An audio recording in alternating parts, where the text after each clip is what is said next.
So I am just so excited to be here with all of you. I don't think there's a better place I would be just in the room with such dynamic and fascinating and unique and interesting women. I don't know who's luckier, I'll be honest. And a few weeks ago, Rachel and I were talking about all of you. And she asked me a thought-provoking question. She said, Tarita, you've seen it all, you've heard it all, you've coached thousands of people on leadership. What's one concept, what's one thing that you know could change everything for them, just like coaching changed everything for you? That concept is the 5% rule of being. But before I delve into the 5% rule of being, how it has dramatically and profoundly impacted my journey, and how you can start using it today, I want to transport you back to my own time in a corporate environment. Back before I started a coaching practice, back before I started nurturing and guiding leaders in the city, back before I even truly understood what coaching was. All right, let's see if we can get this. This is a pretty hard microphone, sir. Maybe can you help me forward my slides? Thank you so much. All right, so I'll set this down. 6 years ago, I was wearing the same shoes that many of you all are wearing today. I was working as an HRBP at a very well-known company right here in town. I was climbing the manufacturing ranks, becoming one of the youngest people hand-selected to be on the national negotiations team. I was supporting about 350 people around the globe, and at the same time, I had just gotten some feedback. Who's here dealing with some feedback right now and it's not sitting well, all right? Where are the 4s at? Do we have any Enneagram 4s? Because I'm gonna need some emotional support. So I had all this happening, and I had just gotten the feedback that I was seen, brace yourself, as the most insincere HR person in the entire organization. All the people, I was the most insincere HR person in the organization. And that was just my professional life. Personally, I wasn't taking care of myself. I was having a hard time sleeping. I was hyped up on venti quad cappuccinos. Where are my coffee people at? Right? We know what that feels like. And I was in a relationship that, although looked great on the outside, didn't actually serve me. 6 years ago, I was in 100% doing. And I thought that if I could just do more, do better, go faster, go harder, I would be happy. I would find the balance that everyone sought, but no matter how much more I did, no matter how many energy hacks I tried, no matter how much I said and did the right things, I always ended up right back where I started. Tired, lost, and in a life that didn't quite fit. But the 5% rule of being really helped me. Next slide, please. So, you too may be in the trap of 100% doing. So here's how you know.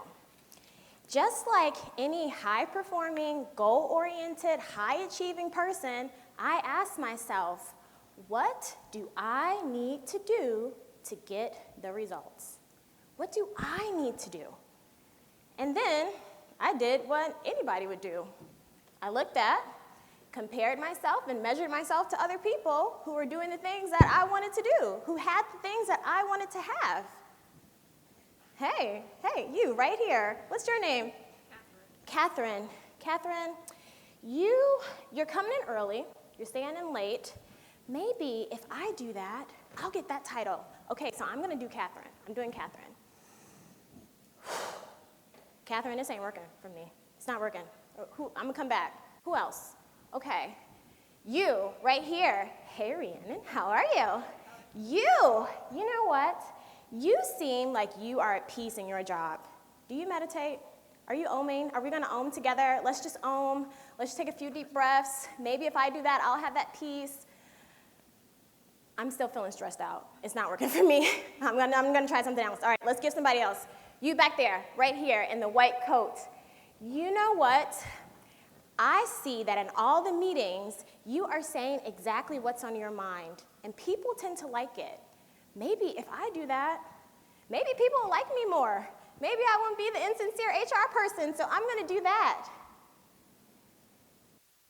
I yearn for the praise, the recognition, the validation, the balance that everyone sought.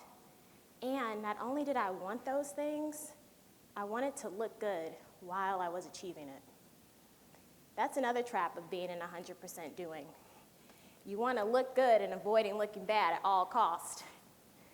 And especially in the eyes of other people. And don't let those other people have titles like CEO, what did John say? Nobody's talking to him, right? Because we're not trying to look bad. CEO, VP, CFO.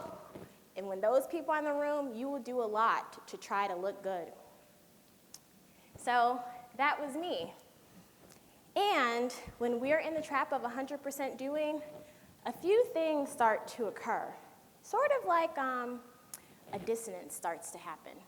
It's kind of like when your soundtrack doesn't really match your movie. We've all seen the movie The Notebook, the romantic film, right? We all love it. It's near and dear to our hearts. Imagine that that movie is underscored by a K-pop album. It just doesn't work, right? So you'll see the doing, you'll see the action, you'll see the activity, but behind the scenes, the soundtrack, it's usually one of fear.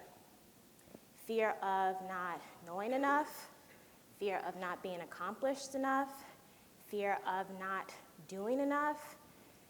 It's just fear of not being enough.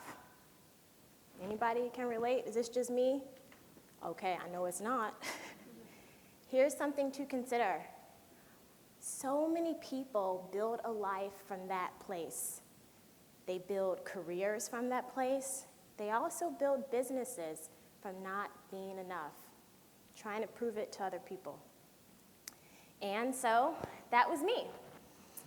Achieving on the outside, getting things done, but on the inside, I wanted all the things that I didn't have. And when I got that feedback, I was afraid I would never get those things. In fact, the more I did, the more I started to see that my soundtrack was one of fear. It was one of self-doubt. It was also one that had an insatiable desire for more. My soundtrack didn't match my movie at all. Next slide, please. So I put all of my energy into doing. And as always, a few issues popped up. The first thing is that the doing wasn't really clear. There's so many things I could do. I could be more strategic. I could connect more. I could gain more technical skills. The list of doing was never ending, and there was always places to improve. I could even make a list of all the things that I didn't do well and try to improve upon those. So that was the first hindrance I came up to. Secondly, doing is exhausting. The more I did, the more tired I actually became. And you know you're in a trap of 100% doing when you start to become a victim to time. Oh my God, there's never enough time. I don't have any time. Of course you don't, because you got too much to do. There's never gonna be enough time, right? On top of it, I don't even know how you do it if you have kids. Where's the moms at? Yeah, oh wow. Yeah, okay, so you know what I'm talking about. I spent the weekend with my cousin. Her and her husband have 3 kids under 5. And at one point, I turned to her and I had to do a check-in. I was like, I'm tired. I need a nap. And she introduced me to this concept called toddler tired. It's the fatigue you get from taking care of toddlers. I didn't even know it was a thing. So doing is exhausting. And finally, what I came to realize through coaching is how you do anything is how you literally do everything. Your trunk looks like your wallet, looks like your car, looks like your closet, looks like your golf bag, looks like your tennis bag, because it has you in it. You take that soundtrack, you take that narrative everywhere you go. What's that mean? It means that when I'm in a space of I don't have enough time, there's too much to do, I have to prove it, I don't know enough, you will lead from that place. You will communicate from that place. You will try to breathe life into other people from that place. So, now, since we know what the trap of 100% doing is, who are you being? Who are you being? Now, that's a high-level coaching question. Where are the coaches at? All right, we know what the work feels like, and it feels uncomfortable. And sometimes coaches are asking you questions that, I'll be honest, you don't even want to know the answer to, right? Who are you being? And one thing to know about me, I'm really big on collective energy, so I'm going to need a few volunteers. Can I have 5? Where are the 2s at? All right. First, volunteer number 1, volunteer number 2, volunteer 3 in the blue, 4, and 5. Okay, remember your number. So our first volunteer, can you read the next slide to us? Impact of coaching. Executive coaching often leads to increased job satisfaction and a sense of fulfillment. For example, a study by the International Coach Federation found that 80% of employees reported improved self-confidence and 7% reported improved work performance through coaching. Thank you so much. Such a wonderful job. So that's what coaching does. It helps you slow down, helps you match your soundtrack with your movie. And if I slowed it down, I mean really slowed it down by getting asked questions that honestly I didn't want to know the answer to, who was I being? I was being stressed, I was being frustrated, I was being overwhelmed. I was the insincere HR lady. And if I slowed it down even further, I started seeing that my doing was really a mask.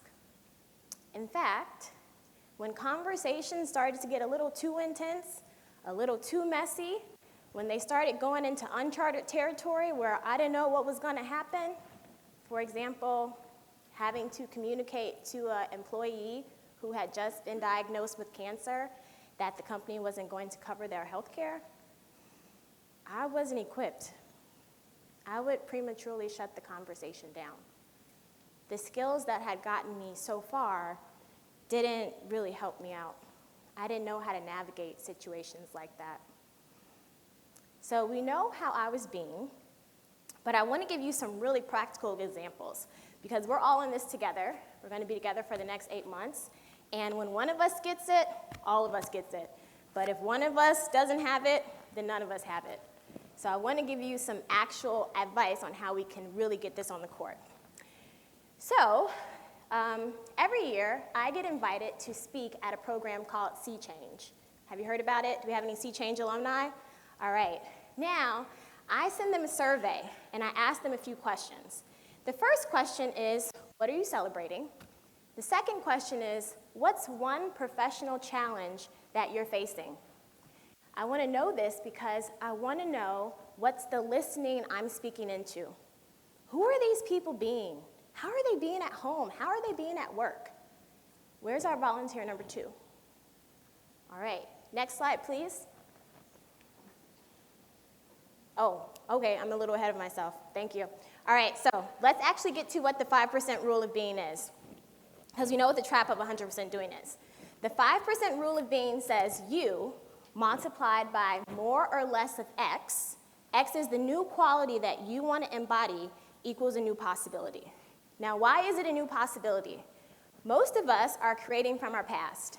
Past circumstances, past experiences, fear, right? What could go wrong? All of those things are being recycled. While you all are a leader with 150 people here, you want to create from the future. You want to bring the future to the present. And the future hasn't existed yet, which means you need to be different. Now, 100% of anything that's going to stress me out and lock me up, 5%, I could be 5% more of anything, right? So if I were 5% more courageous, if I were 5% less judgmental, where are the ones at? Okay, I'm watching you. We'll create a new possibility for you. All right, volunteer number 2, next slide, please. Can you read this for us? 5% more curiosity. What's your biggest challenge professionally? My demeanor can sometimes come across as intimidating and distant, particularly when the rest of the organization isn't fully familiar with our responsibilities. All right, thank you. Now this was from a Sea Change Leadership Workshop, and I'm coming down here because we're all putting on our coaching hat. We're about to slow it down. So I'll say it again. My demeanor can sometimes come across as intimidating and distant, particularly when the rest of the organization isn't fully familiar with our responsibilities.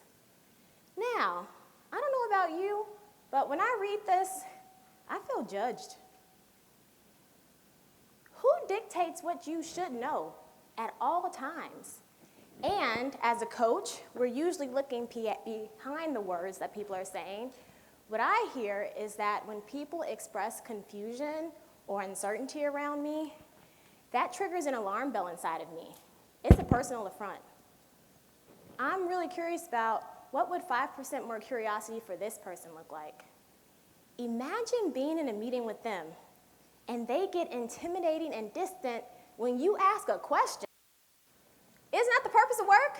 To be curious and ask questions? And if we take it a step further and say how you do anything is how you do everything, I really wonder if other people feel judged in their personal lives. What's this person's inner soundtrack? What would 5% curiosity do for the conversation if it wasn't a personal affront to their ego? Volunteer number 3. And can we change the slides, please? Now, before we get into this, in May, I did a keynote at P&G for the Women of IT.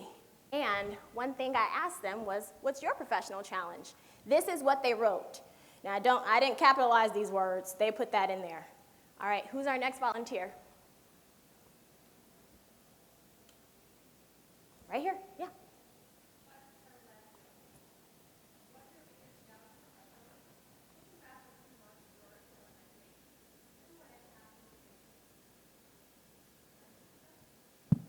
I still walk away having accepted too much because I feel like if my manager is asking me to take all the things, then I should be able to. All right, who can relate to this one? If guilt, oh my gosh, is such a big word, right? Guilt is one of those emotions that makes you second guess your decision making. Now, I'm curious, if this woman had 5% less guilt, what could occur? Maybe we could talk about the things that we really need to talk about, such as workload or responsibilities. What if there were less expectations and more agreements? Something I tell all my clients is, if it doesn't work for you, it doesn't work for anybody. You are the catalyst for your own growth. You're the catalyst for your own upliftment and your own development. What would 5% less guilt look like for this woman? All right, volunteer number 3, and next slide. Or 4, sorry. How do I enforce what my promotion compensation expectations are and how to enforce those expectations consistently? I'm nervous about coming off as difficult or pushy and getting held back or treated as non-professional as a result of making demands. Thank you. Now, this one to me, I have questions about something called future negatively fantasy forecasting. Do we know what it is? It's when you make up a situation that hasn't occurred, you jump into the future, and then you pretend like it's real and you react to it in the moment. We've all done it. You become a psychic, right?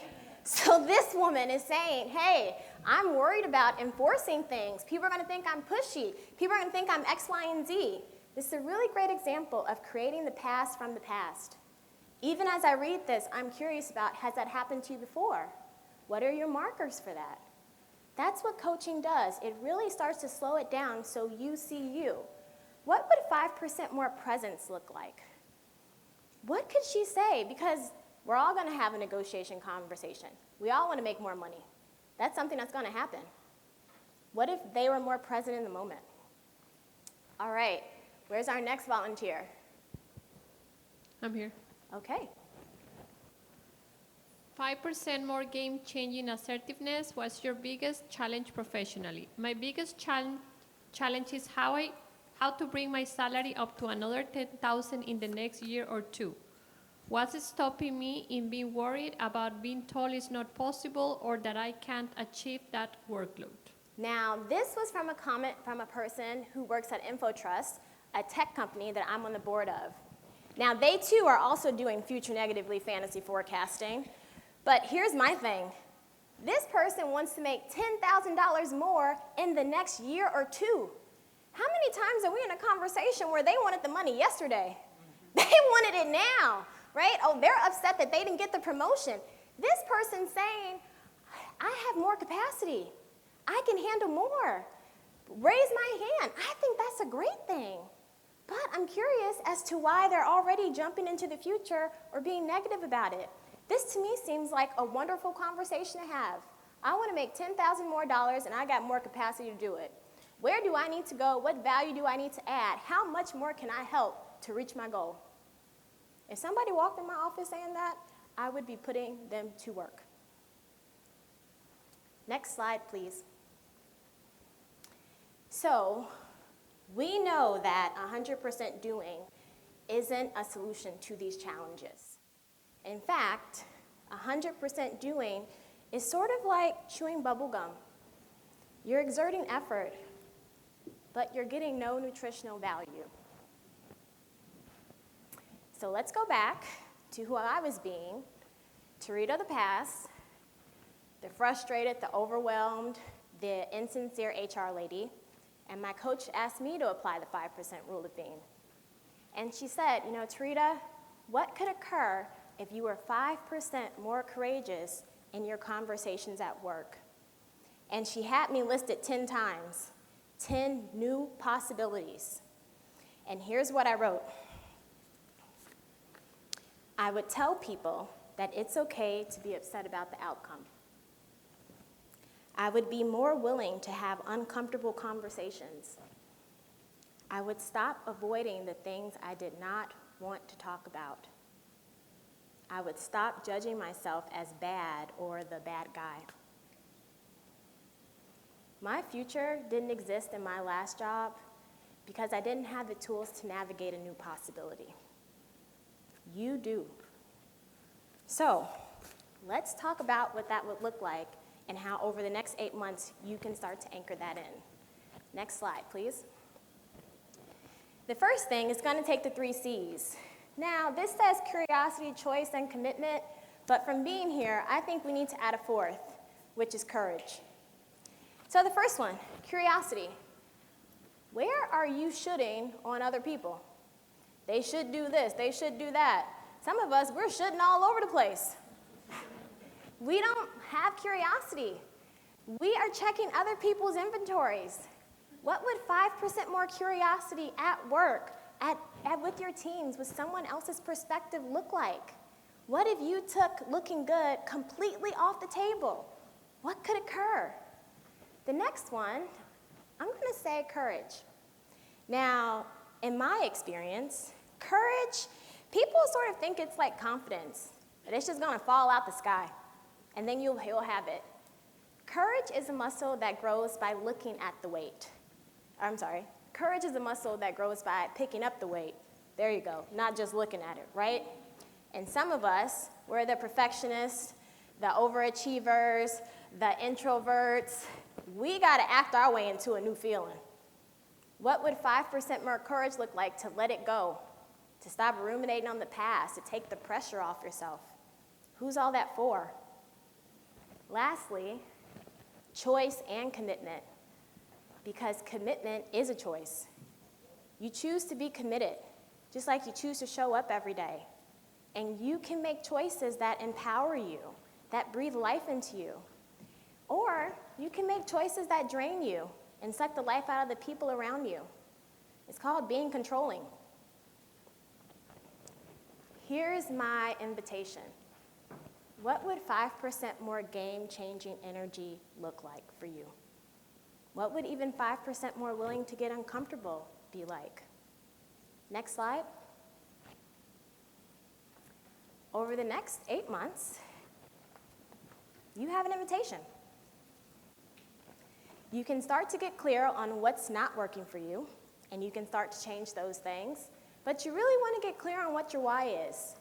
Maybe you want to go home and be more present with your kids. Maybe there is a conversation that you know you need to have and you aren't having it. Or maybe you just want your soundtrack to match your movie. That's a really good reason. Being authentic, feeling comfortable in your own skin, that's always a great reason to do something different. And you have a community here to help you. You have a coach who's going to slow you down by asking questions. You have a champion one's an entrepreneur and one's from corporate, who's holding the highest intention and the highest vision of your next level. You also have a cohort of women who will be here with you today, who's going to be slowing down, who's going to be vulnerable, who's going to be sharing. What would 5% more willing to be seen look like? And lastly, you get to create a new possibility. There's no need to look to the rule book, to the handout, to figure out what's going to happen next. You can rewrite it. Thank you.